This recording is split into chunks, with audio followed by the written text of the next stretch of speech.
Assalamualaikum warahmatullahi wabarakatuh. Di sini kami dari kelompok 6. Di sini kami akan mempresentasikan hasil proyek kami, di mana di sini kami membuat yaitu sistem presensi praktikum berbasis QR Code. Di mana di sini kami beranggotakan yang pertama ada Tri Septiani sebagai UI UX designer, kemudian ada saya Dimas Fakih sebagai backend developer dan juga Fabian Rizky sebagai front end developer.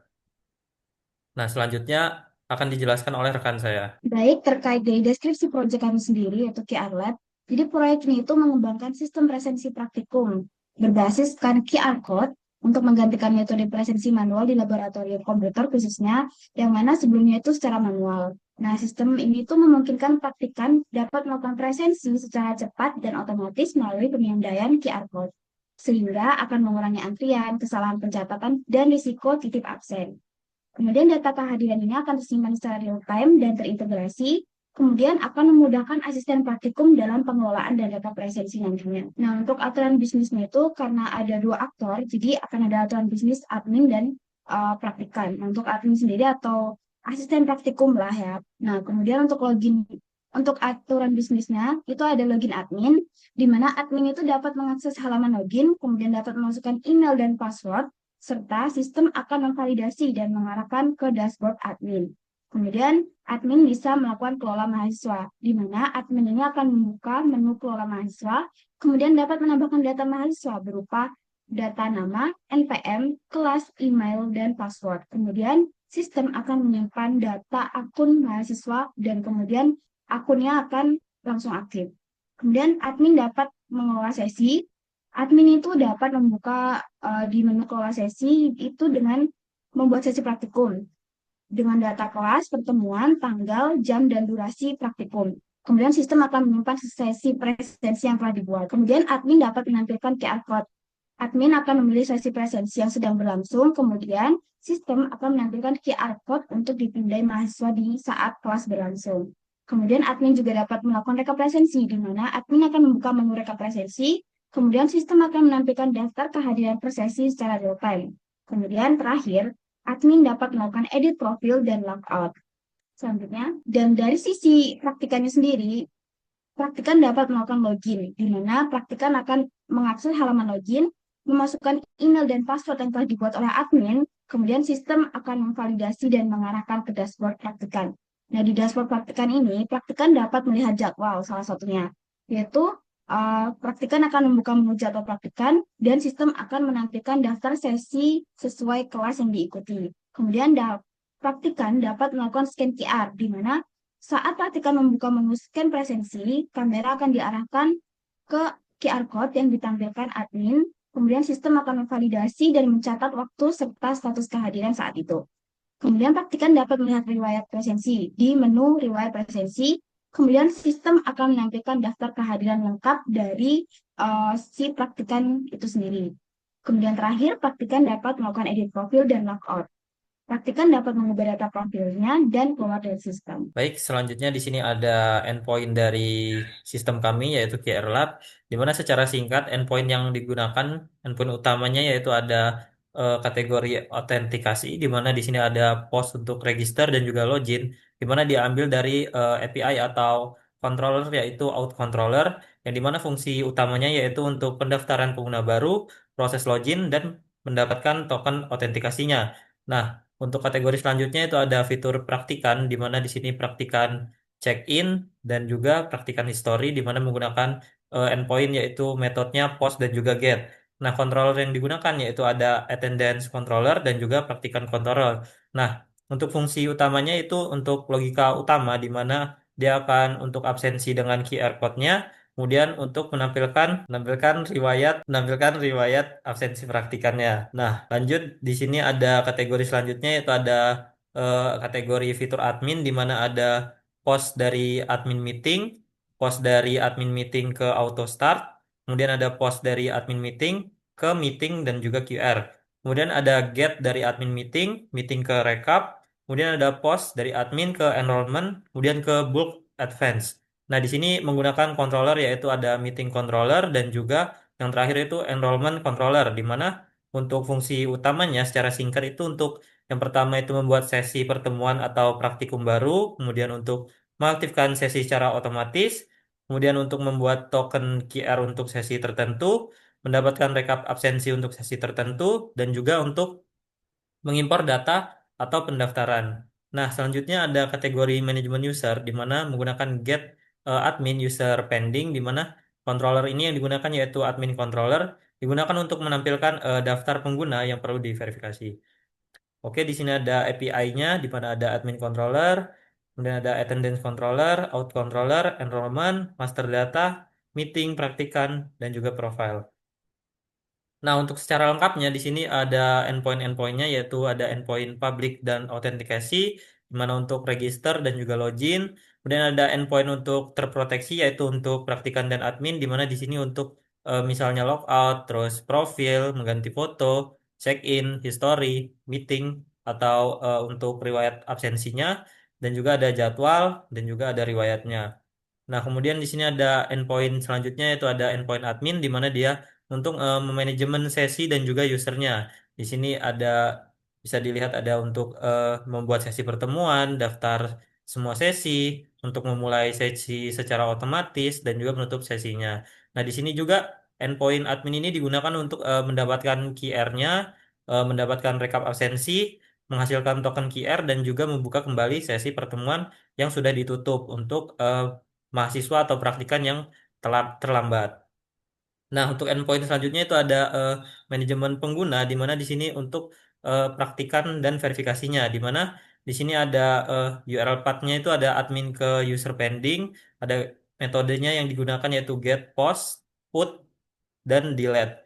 Nah, untuk fungsinya sendiri di sini yaitu untuk menampilkan daftar dari penggunanya, kemudian untuk menyetujui pendaftaran pengguna, yang dimana selanjutnya itu ada menampilkan daftar semua mahasiswa dan juga praktikan di manajemen usernya nanti, kemudian untuk memperbarui data praktikan dan juga menghapus data praktikan. Nah, untuk endpoint selanjutnya yaitu ada endpoint untuk statistik di mana hanya menggunakan metode get, di mana di sini digunakan untuk menampilkan statistik umum untuk dashboard adminnya dan juga untuk mendapatkan statistik mingguannya di mana ada berapa absensi atau pertemuan yang sudah dilakukan. Nah, untuk endpoint selanjutnya itu ada master data atau course dan classes. Nah, di sini menggunakan metode get, post, put, delete, dan get post lagi. Nah, di sini fungsinya itu untuk menampilkan daftar dari semua mata kuliah yang eh, diberikan untuk praktikan, di mana di sini untuk menambahkan mata kuliah baru, memperbarui data mata kuliah, menghapus, dan juga mendaftarkan kelas untuk praktikumnya. Nah, selanjutnya yaitu ada endpoint untuk enrollment untuk pendaftaran mahasiswa atau praktikan ke praktikum kelasnya. Nah, di sini metodenya itu dipakai ada get post dan ada patch, delete dan juga get. Nah, di sini untuk fungsinya yaitu untuk menampilkan daftar dari semua data pendaftarannya di mana nanti mahasiswa atau praktikan itu akan diberikan kelasnya masing-masing untuk praktikumnya. Kemudian selanjutnya di sini ada database yang digunakan di mana database-nya di sini itu ada beberapa tabel. Yang pertama ada attendance, chats, chat logs, classes, course, enrollment, filed jobs, job batches, jobs, meeting tokens, meetings, member, migration, password reset tokens, personal access tokens, QR session, session dan juga user. Nah, untuk tabelnya di sini ada secara lengkapnya beserta kolom-kolomnya di mana ada saya jelaskan secara singkat ada attendance, di sini ada meeting ID, member ID, create add, update add. Ini adalah beberapa kolom yang ada di attendance. Kemudian di sini ada chat, di sini ada beberapa tabelnya yaitu ada value, expression, kemudian ada tabel classes di mana di sini ada kolomnya itu ada code, ada name, ada capacity dari kelasnya dan juga apakah dia aktif atau tidak kelasnya. Kemudian ada course, di sini ada kodenya, namanya juga, deskripsi dan juga apakah dia aktif atau tidak. Kemudian ada enrollment untuk pendaftarannya, di mana di sini ada member ID-nya, ada course ID, kelas ID, dan juga apakah dia aktif atau tidak. Kemudian ada file jobs, di sini ada UID-nya, ada connection-nya, apakah dia terkonek atau tidak. Kemudian ada queue, ada payload, exception, dan pilot add. Kemudian ada job batch di mana ada name, ada ID, ada total jobsnya, ada valid jobs dan lain-lain. Dan sini ada job, ada table meeting. Nah, table meeting ini digunakan untuk pembuatan QR-nya di mana sini ada ID-nya, ada namanya, dan ada meeting number, ada startnya kapan dan berakhirnya kapan. Kemudian ada QR duration-nya, kemudian ada apakah dia sedang dibuka atau tidak. Kemudian di sini ada meeting token-nya untuk QR-nya, dia mempunyai ID masing-masing di tiap meeting token, di tiap meetingnya. Kemudian selanjutnya di sini ada member untuk praktikannya. Kemudian untuk sini ada migration untuk migration datanya. Kemudian ada personal access token. Kemudian ada password reset token. Dan di sini ada QR session untuk sesi dari QR-nya sendiri. Kemudian ada session dan juga yang terakhir ada table user di mana di sini berisi ID, nama, email, password dan lain-lain secara lengkapnya. Oke, kemudian ada untuk routingnya. Untuk routingnya di sini sendiri dia terbagi menjadi dua, ada di bagian front end-nya, ada di back end-nya. Untuk di front end-nya itu cuplikannya ada di sebelah kiri, dan back end itu cuplikannya yang di sebelah kanan. Untuk yang di front end sendiri, di sini dia eh, lebih ke arah untuk mengarahkan jika suatu role ini dia apakah admin atau praktikan, dia akan mengarahkan ke tempat yang sesuai. Dapat dilihat di situ dia dapat mengarahkan ke dashboard, sesi, mahasiswa, enrollment, dan rekap. Itu jika admin, dan jika praktikan dia akan ke menimpah loginnya gitu. Kemudian untuk di sisi backend sendiri, di situ terlihat ada rute publik. Nah, root publik ini yang dia tidak perlu login, jadi yang tanpa akses pun dapat apa ya, yang tanpa role tertentu dia dapat mengakses halaman tersebut. Kemudian ada yang terproteksinya di situ, contohnya untuk middleware dengan Sanctum. Nah, di situ dia ada untuk rute profil, praktikan, dan juga untuk tambahan dari QR Lab-nya. Nah, di situ dia dapat melakukan edit, dia dapat melihat riwayat, dia juga dapat melakukan check-in untuk si praktikan, melihat historinya, kemudian untuk meetingnya ada apa-apa saja, dan juga untuk jadwalnya. Sedangkan yang untuk profil ini dia sama-sama dimiliki oleh admin maupun praktikan. Nah, dia itu ada eh, untuk melihat profilnya, untuk fotonya, dan seterusnya. Dia juga log dapat logout, di situ ada dengan post, dan juga di situ ada dengan get untuk me. Jadi dia bisa melihat ke eh, role-nya tersendiri gitu. Sekian adalah presentasi terkait dengan teori dan apa yang kami gunakan. Sekarang kita akan berpindah ke demo aplikasinya. Oke, kemudian kita akan mendemokan untuk login dari sisi admin terlebih dahulu. Nah, pertama kita di sini akan dihadapkan ke halaman login. Di halaman login ini kita akan masukkan email dan juga password. Ini kita akan login sebagai admin. Masuk. Nah, setelah masuk di sini kita akan ditampilkan dengan dashboard. Di dashboard ini ada total mahasiswanya, ada absensi hari ini, sesi aktif, total jadwal, dan seterusnya. Seperti dilihat di sini, ini juga dapat dipencet gitu ya. Kemudian di sini ada grafik hadirannya, grafik hadiran mingguan.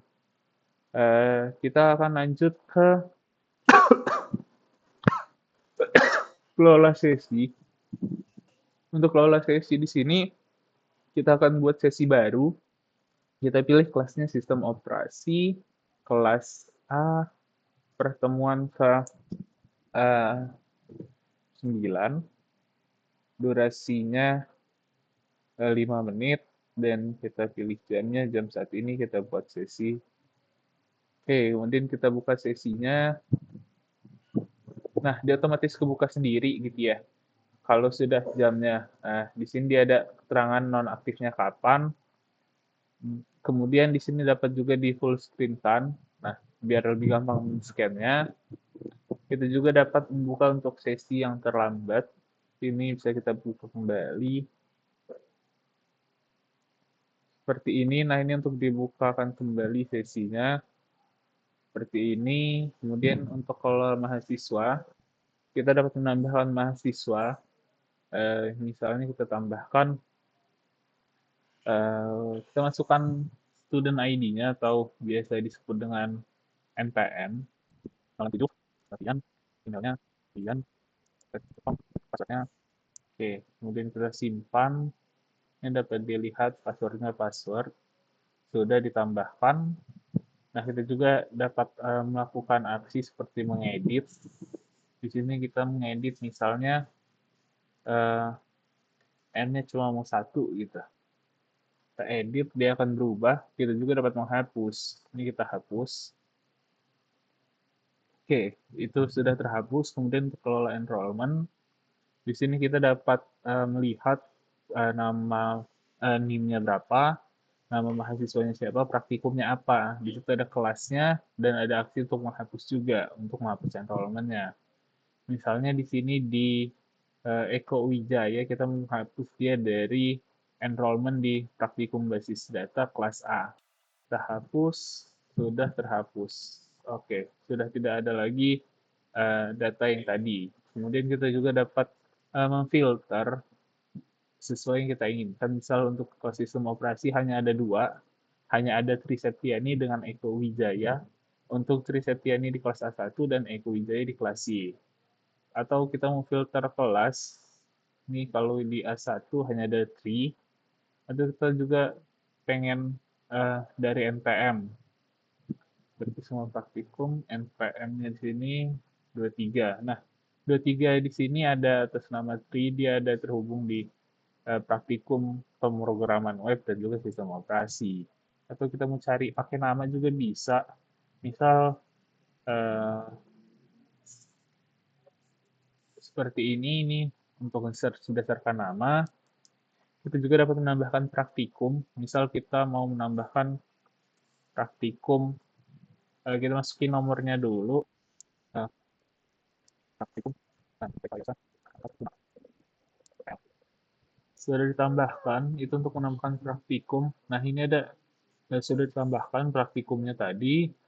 Kemudian kita juga dapat menambahkan kelas. Ini kelas saat ini, misal kita menambahkan kelas C. Kode kelasnya C, namanya kelas C, kapasitas 30, kita simpan. Nah, setelah disimpan, kita dapat melihat di sini sudah ditambahkan. Nah, kita mau menambahkan enrollment, misalnya untuk Citra dengan Muhammad Rizky, untuk kelas RPL dan juga sistem operasi kelas A dan juga kelas C. Nah, dia akan otomatis otomatis mengikuti semua arahan yang kita berikan. Jadi atas nama Citra Dewi dan Muhammad Rizky, dia akan di-enroll ke praktikum sistem operasi dan juga RPL di kelas C dan A1. Oke, sudah ditambahkan. Nah, ini yang baru kita enroll tadi. Nah, dapat dilihat seperti ini. Untuk menghapus tadi sudah, kita akan melihat ke rekap absensi. Misal kita mau pilih praktikum di pemrograman web di kelas A1. Nah, di sini nggak ada sesi aktif, tidak ada sesi selesai ataupun aktif untuk si kelas A di praktikum A2 di praktikum pemrograman web. Di A1 pun tidak ada, di B2 tidak ada, di B1 ada. Kita pilih pertemuan 2 kapan. Nah, di sini keterangannya alfa semua. Kalau di pertemuan 1 diterapkan, ada yang hadir. Nah, kita juga dapat mengekspor ke CSV. Seperti ini. Oke, kemudian kita buka. Oke, ini sudah tampil dalam format CSV. Kita juga dapat mengedit profil dengan cara memencet di atas ini di edit profil. Seperti ini, misal kita memilih foto. Misalnya kita pilih pilih ini satu. Oke, ini dapat disimpan. Oke, sudah disimpan, dia akan terupdate keluar. Nah, ini sudah terupdate untuk foto profilnya. Saat masuk akan menampilkan tampilan scan untuk presensi. Nah, untuk menu-menunya itu di sini ada dashboard untuk langsung scan presensi, jadwal pertemuan untuk melihat di hari ini itu ada pertemuan apa saja agar kita tahu sebelum masuk kelas bahwa sesi presensi dibuka dimulai jam berapa sampai jam berapa, seperti itu. Kemudian setelah melakukan presensi, kita akan dapat melihat riwayat presensi. Di sini saya sudah melakukan scan presensi di mata kuliah praktikum pemrograman web kelas A1 di pukul 3:11.45. Nah, untuk profil saya di sini menu untuk edit profile. Jadi, untuk logout, Kak akan saya langsung logout.